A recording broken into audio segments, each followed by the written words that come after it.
Like at this point in your career, this is more like philosophical, I guess. But Yeah. How do you measure success at this point where you're at? That's a good question. A lot has changed for me because like I have a daughter. She's 2. So like a lot of things I have, and my wife was pregnant, and she was born like during my TJ rehab. So like a big transition in my life happened like at that point where like, being successful like on the baseball field was like and I think a lot of people like how they measure themselves, kind of how they find their self-worth. And then, when you become like a husband and a father, how you perform on the baseball field is like, it starts getting lower on the list. Yeah. But then you start playing better at the same time. Like there's not as much emphasis on, like there is emphasis on still playing well, obviously, but it's not everything. It's not everything as far as like what you need to like fulfill yourself. Like having like being a great father and like having, healthy family. And I mean, the list just kind of starts, baseball, like performing, like just to perform, like starts falling on the list a little bit. Yeah. But it also kind of frees you up. Yeah. It freed me up. Yeah. And I felt like, I felt like I had a lot of self-worth and a lot of, like in other areas of my life. Yeah. So it just allowed me to just go pitch, go play, knowing that like I'm going to come home to to my number one. Yeah. Like I wasn't like leaving the field, like leaving my number one. Yeah, it was right. like, that's all I had. So if I didn't play well, I was just like depressed. Yep. Yeah. You know what I mean? Yep. So is that the biggest thing you think from like 18 to 28? So look at you at like 18 years old versus 28. Your fulfillment comes from like maybe at 18 it was from how well you played on the field versus now it's like it's cool to play well on the field, but like how's your family doing, stuff like that. I think that's the biggest difference. I think so. And I think I've been with the Astros since I was 18 and that's crazy. Yeah. I debuted at 21. And so a lot of it as well, like just playing well, like starts falling and things start going above it. It's like I really have a great relationship with like the people of Houston and like the fans in Houston, like the city of Houston. And like my family and a lot of my teammates. I mean, we just like pour ourselves into the city because of like how much they've supported us and how much they've given us. That starts going ahead of like just like base performance, being a good being a good example and like role model like in the city, and like playing well almost comes from just a want to make the people of Houston and like proud of us. You know what I mean? So it's like you're not just playing well for yourself. It just a lot changes like in that time period. You get more like financially secure, so you get to take a deep breath.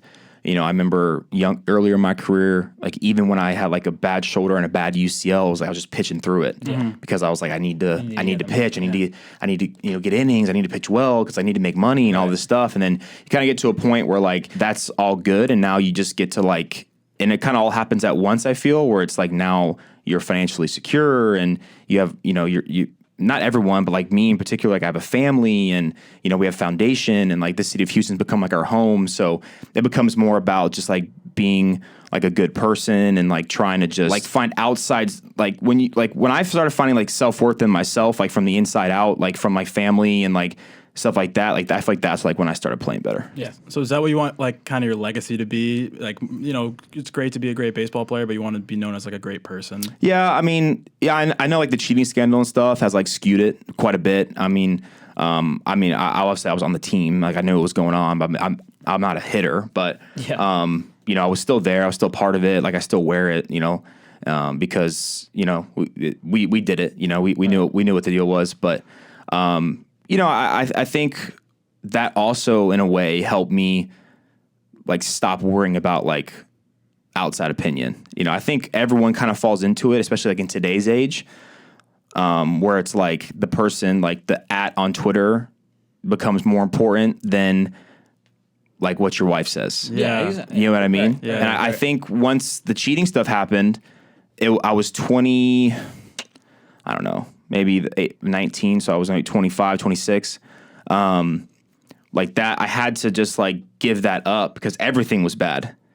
And like, I'm not like complaining about it, but it was like death threats and like all this stuff. Yep. So I was like, all right, no one likes us anymore. Yeah, so it's nobody. I just got to let that go. Yeah. So that's when it kind of like changed for me as well, because I started finding like more like value in like, it sounds stupid to say out loud. It's like, oh, you didn't value like your wife's opinion or like your family's opinion, like or your close friends. But like, it's kind of just like the day and age we're in.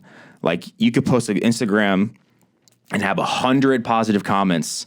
And like the one negative comment, like just eats at you, man. Like it just gets on your skin for whatever reason. Especially if it's something you're low key like insecure about. You're like, it just like it just gets at you. Like when people used to be like, oh, you can't stay healthy and stuff, but it would get at me. But now it's like, wow, I do everything I can. Like and it's like you're behind a phone saying this. Like I'm actually doing it's like but you know, it'd be crazy to see like how much money like professional athletes spend to like try to just like be healthy.